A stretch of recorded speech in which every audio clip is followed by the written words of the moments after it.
Talk about a little bit later the Siebel Sailors program. There are a lot of people that are excited about that. On the adult side, through our keelboat schools and yacht clubs that run keelboat programs, almost 5,000 new keelboat sailors out there this year. Other thing very important and dear to our heart is safety. And we've got an incredibly passionate group of safety experts and sailors. Chuck Hawley is here, has been driving a lot of that.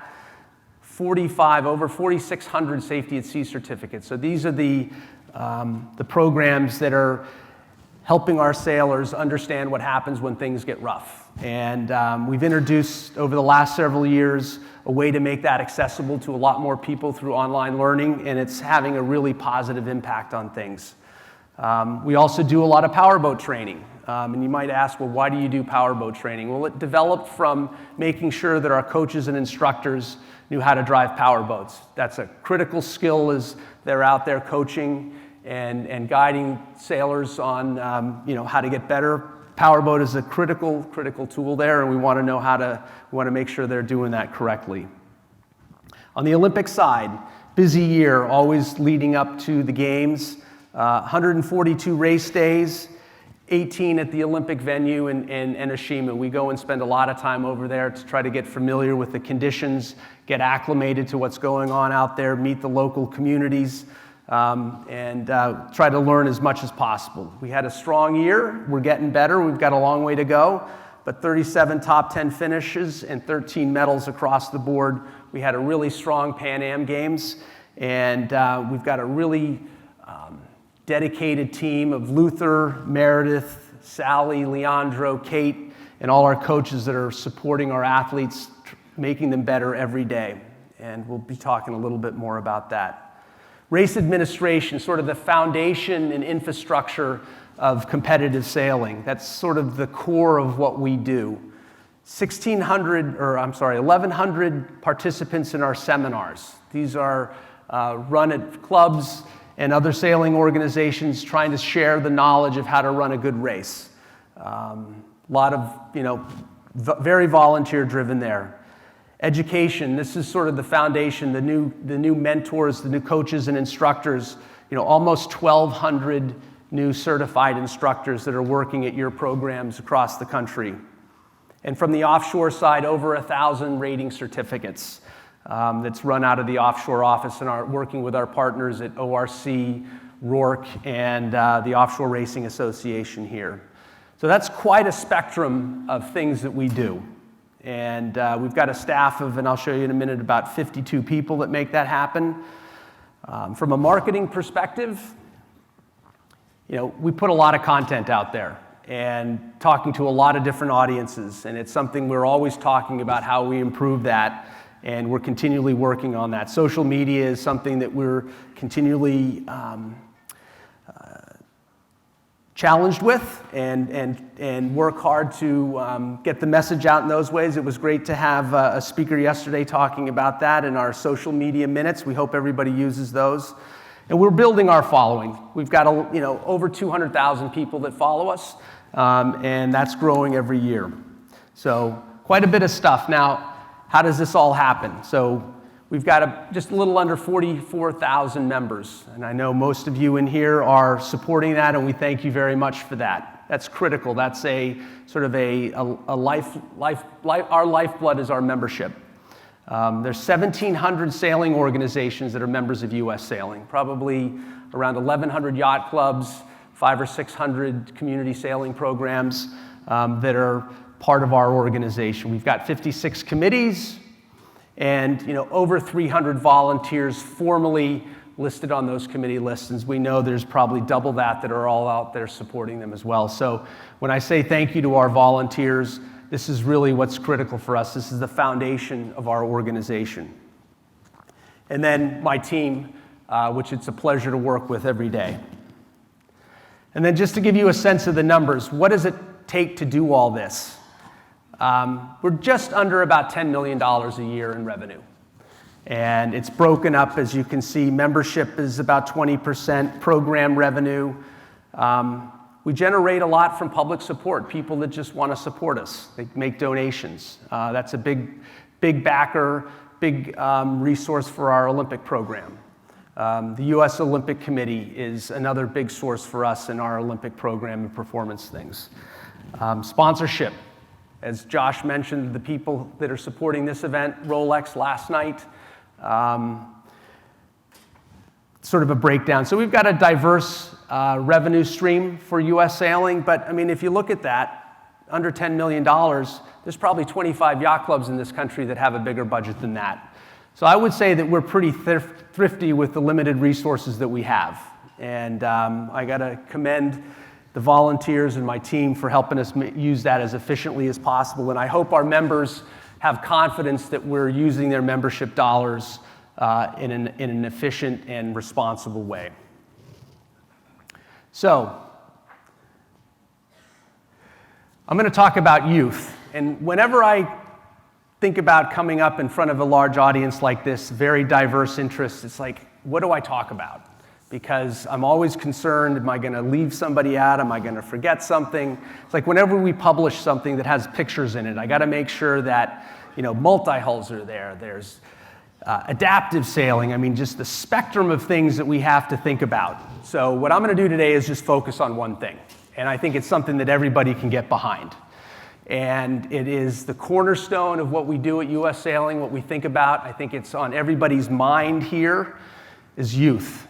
And we talk about the future of the sport and how we can ensure that it's got a sustainable and healthy future. And that starts with the kids that are getting in the boats today.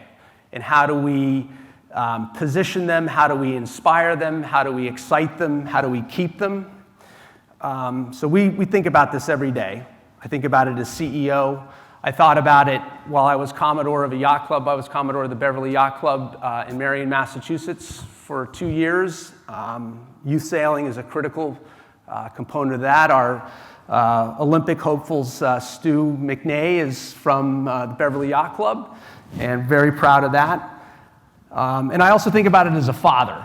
I've got 3 kids, and this is Hannah. When she just started sailing, you notice I have a U.S. Sailing life jacket on her. Stu, are you in the room? Stu Gelflin.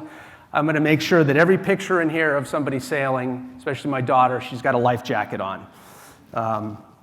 So Hannah started out, 5 or 6 in the junior program. I was the enthusiastic father. I was excited about, the potential to go to the regattas and,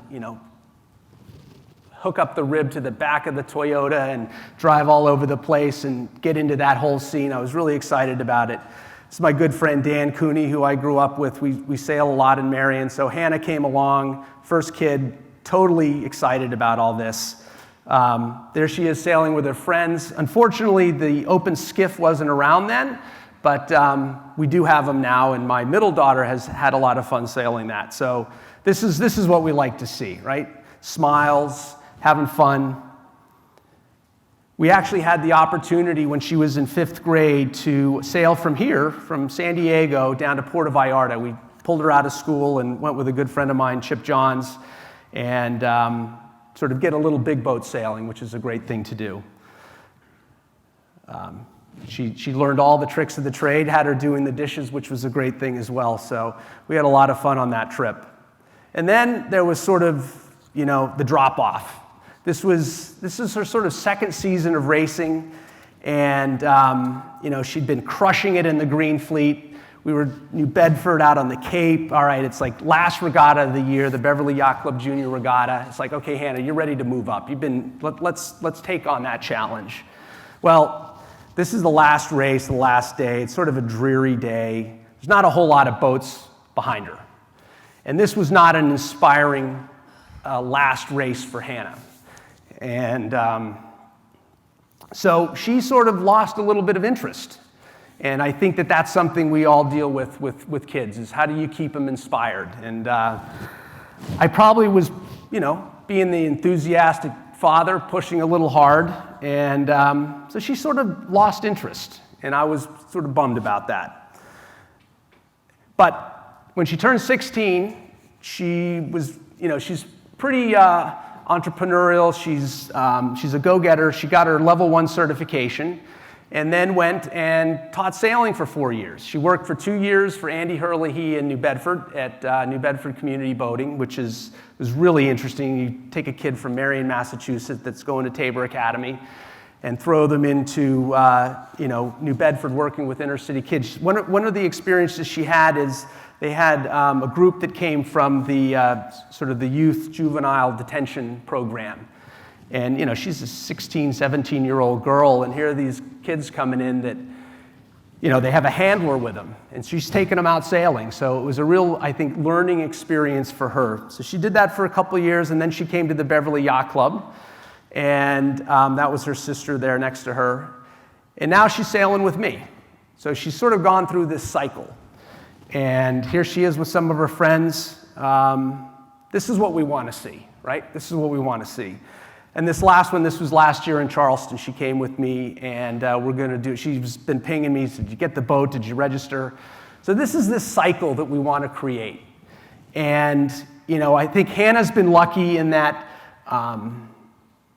she's had me, she's had an incredible environment to work in, and what we're doing at US Sailing is we want to make this pathway possible for everybody, right? We know that there are challenges with kids, making it fun.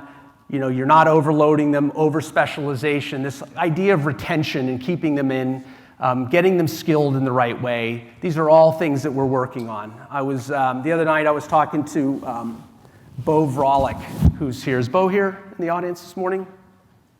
Maybe he's not. He's an offshore guy from San Francisco, but he's a software entrepreneur. And he said, we talk about customers, we talk about users.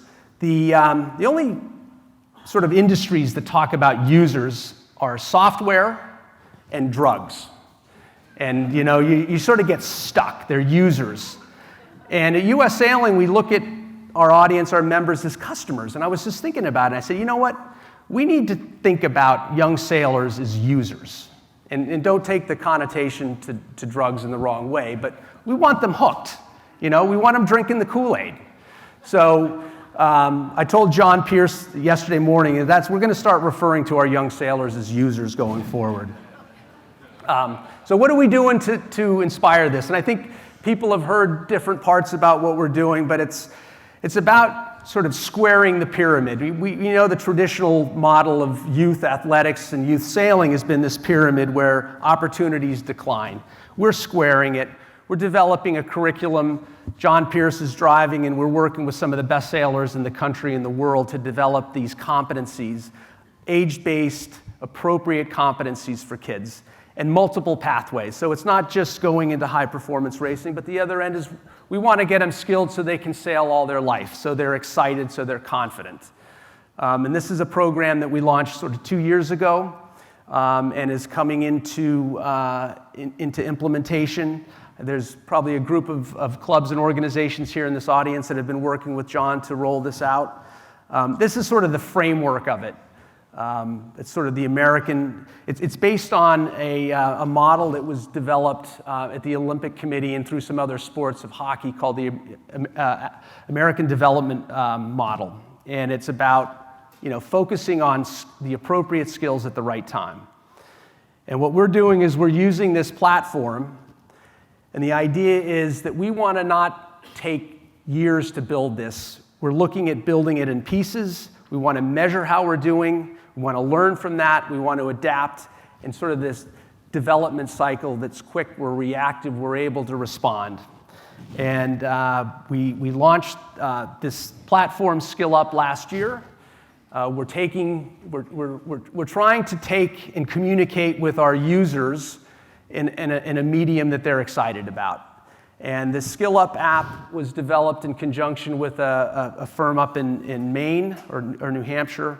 They developed it for hockey. They've developed it for tennis. And so we're learning from them. And we're not trying to recreate the wheel here. We're trying to take the best from the people that really know how things are working. They've had years of experience in youth development. We're trying to embrace data. We have a lot of ideas of how things are going, but we don't really know. And that's, I think, one of the challenges with the sport of sailing is we can't track things. And so we're putting in place a platform to do that. And we want to be able to actually follow retention, be able to track learning, and then see how it's going and respond. Another thing that's come and hit us over the last couple of years that we're sort of taking with an open mind but very committed to is athlete and youth safety. I think everybody's aware of the stuff that's happened within the youth sporting environment, especially gymnastics and swimming, and that's having a big impact on us. We've had this training now. I know there's a lot of race officials in the room that are having to go through background checks. And believe me, I understand it's sort of not the way it used to be, and it's a pain in the ass, but we got to do it, and we're trying to make it as easy as possible. And we've hired a compliance manager. We're working hard to build toolboxes and resources and best practices to help all of you out there make sure that you're creating a safe environment for the young sailors and also comply with the requirements that are out there. I'm going to have to speed up here a little bit. But so that's the platform. We have Skill Up. We've got the squaring the pyramid, making sure we've got the right tools and curriculum out there. And then we have these programs, sort of on-ramps to the sport for our young sailors. This was taken in San Francisco this fall at the launch of the Siebel Program, but I'm going to go through a few of these that are sort of this pathway, if you will, these on-ramps for youth in the sport that we're involved with, and many of you in the room. So I think everybody knows about REACH. It's probably getting close to its 10th year. It was initiated by a group, John O'Flaherty in Providence and John Kilroy here on the West Coast, creating sort of a toolbox of using sailing as a platform to teach and inspire kids to learn. And it's really, I look at it as like a box of Legos, and everybody can use it a little bit differently and build the model that works for their community. And I think, as I mentioned, over 200,000 kids were impacted by that this year. And these are kids, are they going to sail for the rest of their life? Not all of them, but we're using sailing as an inspiring platform for them to see what the potential is to gain self-confidence. And we will get some sailors out of that. It's a way to engage the community. A lot of schools are involved. And this has been, I think, a real success due in large part and mainly to the people in this room and others around the country. The Siebel Program, this is a really cool sort of story here. I think everybody here might be familiar with Tom Siebel. He's a very successful entrepreneur and came to sailing a little later in life. He actually looked at the numbers of the REACH program and said, all right, I like that, but I want to do something on my own. I want to help you put my own dent in the universe, if you will. And so he said, what happens if I buy like $1 million worth of boats? What's that going to do? And I said, well, that'd be nice. It'd be nice boats out there, people having a good time, but that's not the whole picture, as we all know in here. You need the mentors, the curriculum, the programs, the volunteers all behind that. So we brought that back to Stu and John Pierce and our team here and volunteers, and we came up with this Siebel program, which is about creating this program that provides an opportunity for kids to get to the next level. It includes coaching, it includes inspiring, fun equipment. We all talk about what's fun about sailing is going fast. And we launched that this year. We've got 5 centers out there. It's helping us put people in the field. And,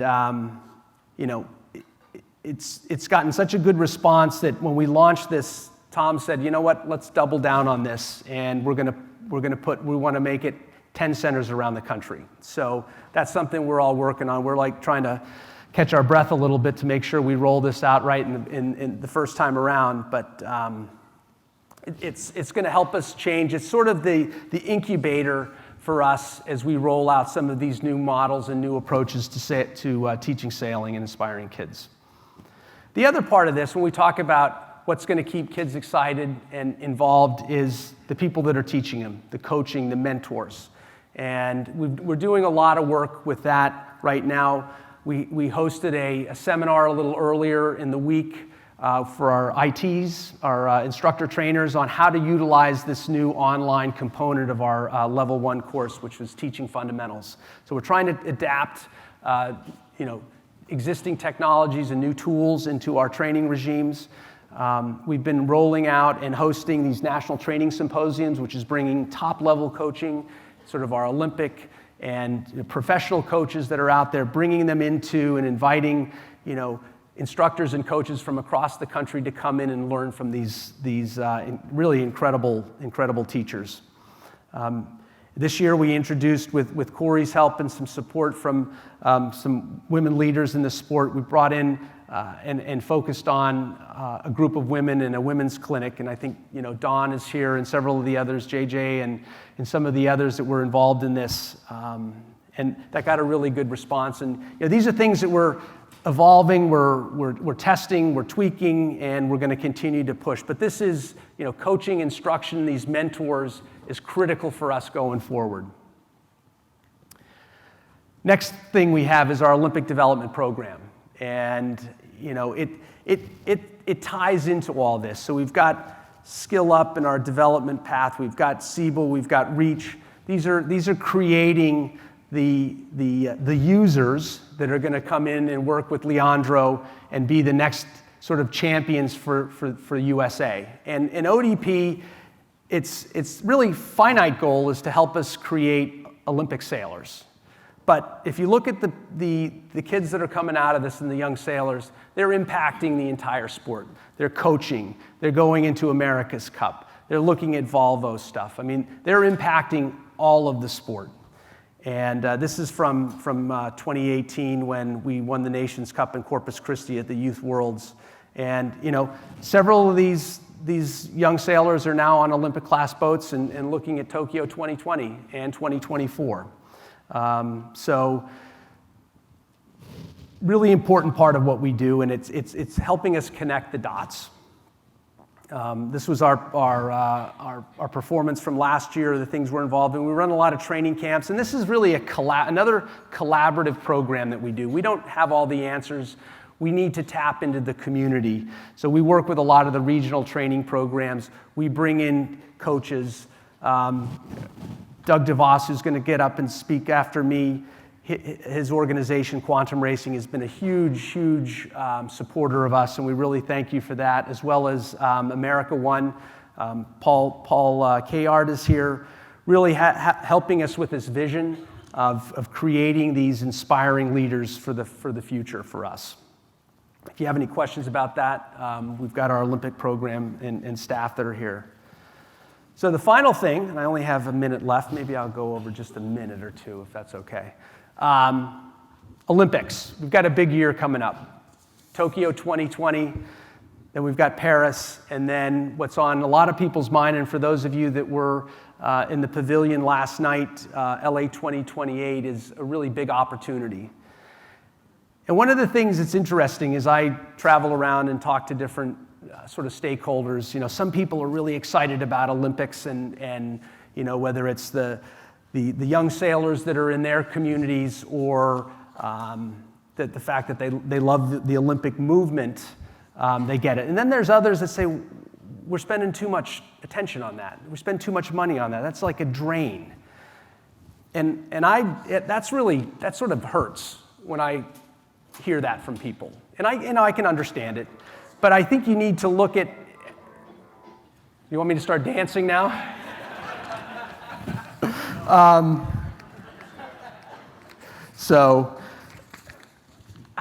It's not about medals. This journey, the Olympics is about so much more. Yes, it's about champions, but it's about the inspiration. I mean, just take a look at this picture here. This is from 1984, and there's a couple people in the room that are in this picture. Paul Gierhart is here. John Shadden, he's not here today. Steve Benjamin was here earlier in the week. Robbie Haynes, I'm having lunch with him today. I mean, these are people that went on the journey to the Olympics and are now leaders in our sport.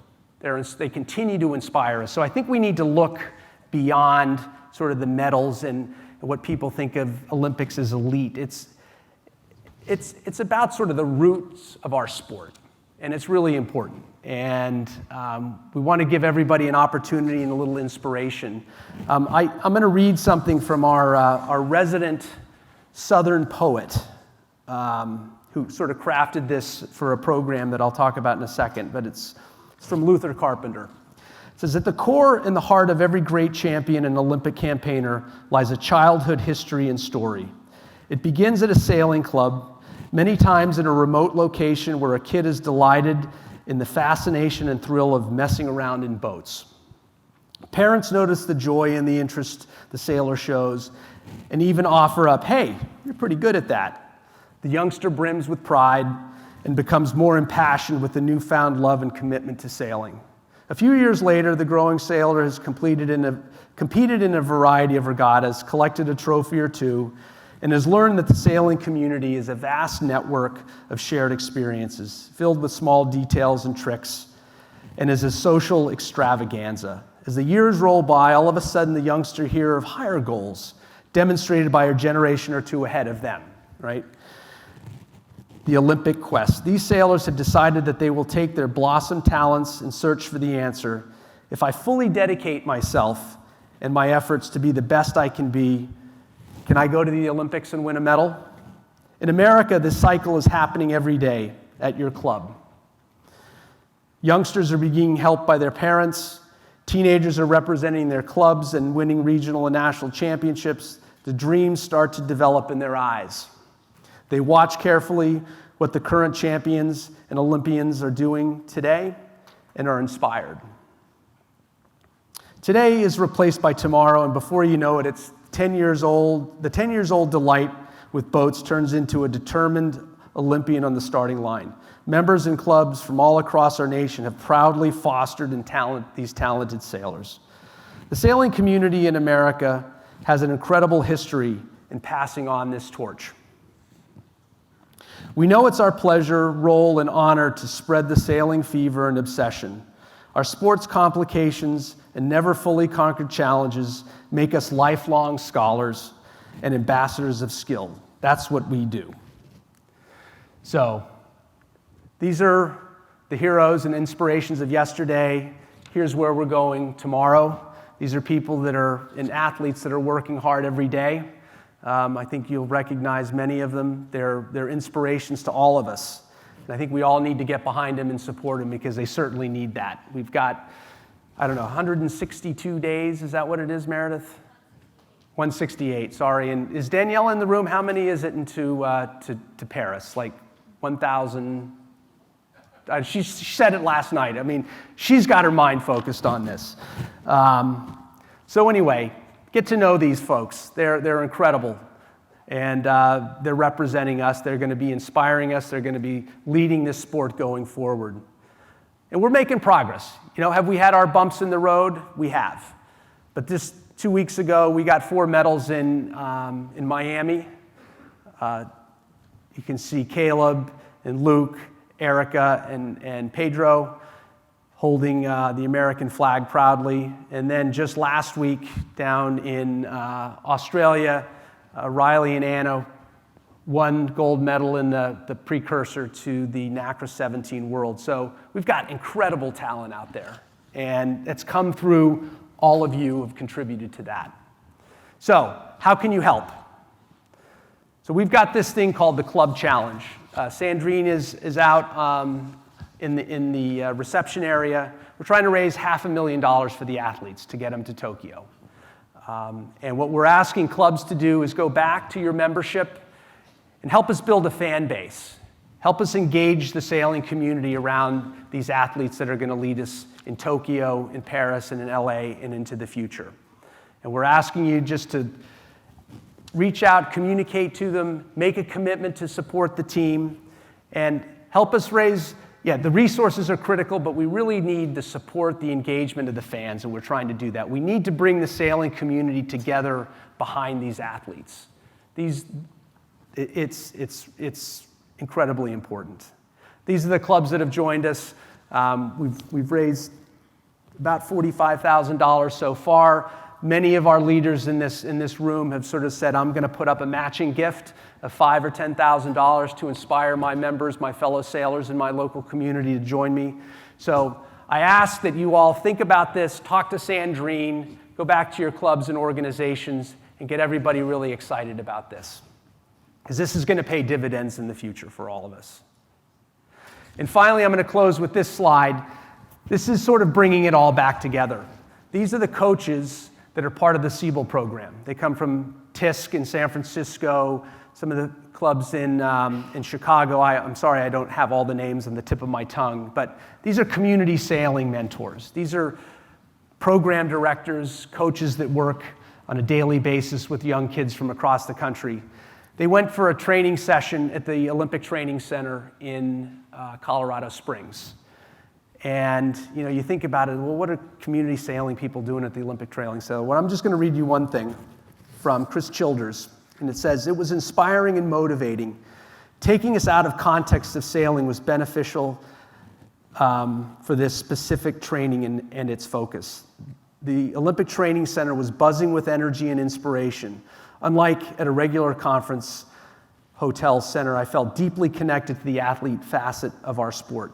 I agree, for me, it was incredibly inspiring to be literally on the same playing field with these athletes." So this concept of excellence, determination, and drive, it's going to make all of us better. It's going to inspire the kids that we're working with on a daily basis to get better, to stick with the sport and stay involved. So I think that sort of brings it all together. And then the final thought here is our approach at U.S. Sailing is a little bit like being pirate. It's like we want to take risks. We want to try new things. We don't want to listen to no. And we also want to steal ideas from other people. All right?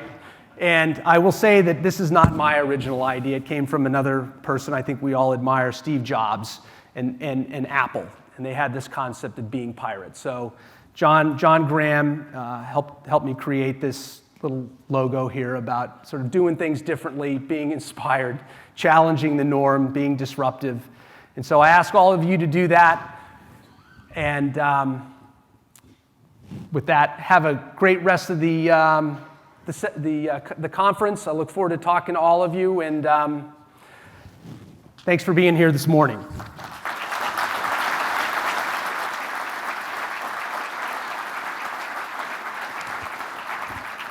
All right, so now I'm going to introduce our next pirate.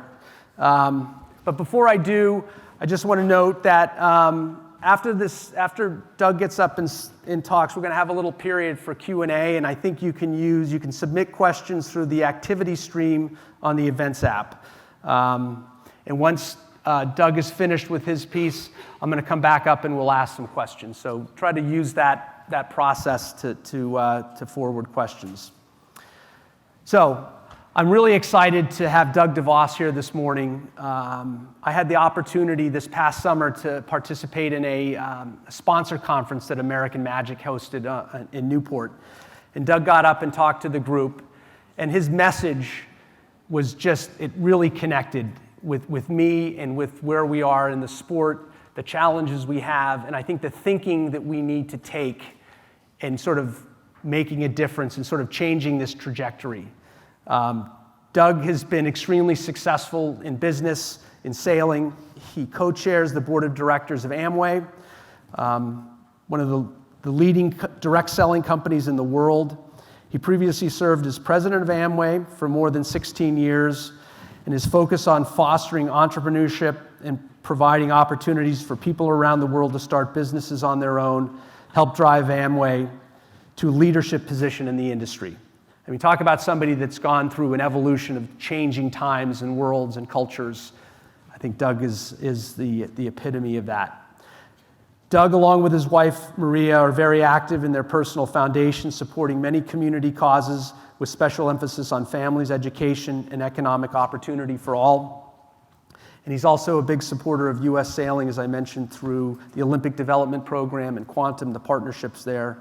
And Doug and his family have been deeply involved in that. Many of you also know Doug from Grand Prix racing. Doug has been around in the family in the WinQuest boats for a long time. My first job out of college, I worked for Bruce Farr, and the WinQuest were the leaders in the 50-foot series, and just talk about consistency and staying with it. Highly successful helmsman on the Quantum Racings and the TP52 Super Series, as well as his Max Z 86 WinQuest. Doug has been a consummate competitor at the top of most events for many years. With an obvious passion for our sport, from competition to developing the next generation of competitive sailors, Doug has partnered with Hap, Foth, and Roger Penske in the New York Yacht Club, I think as we all know, to compete for the America's Cup in 2021. We're also partnering with a lot of, with U.S. Sailing, and a lot of our athletes from the team are on part of the American Magic team. So with that, I'd like to invite Doug to come up and share with you some of his thinking, and I think you're all going to get a lot out of this. So thank you very much.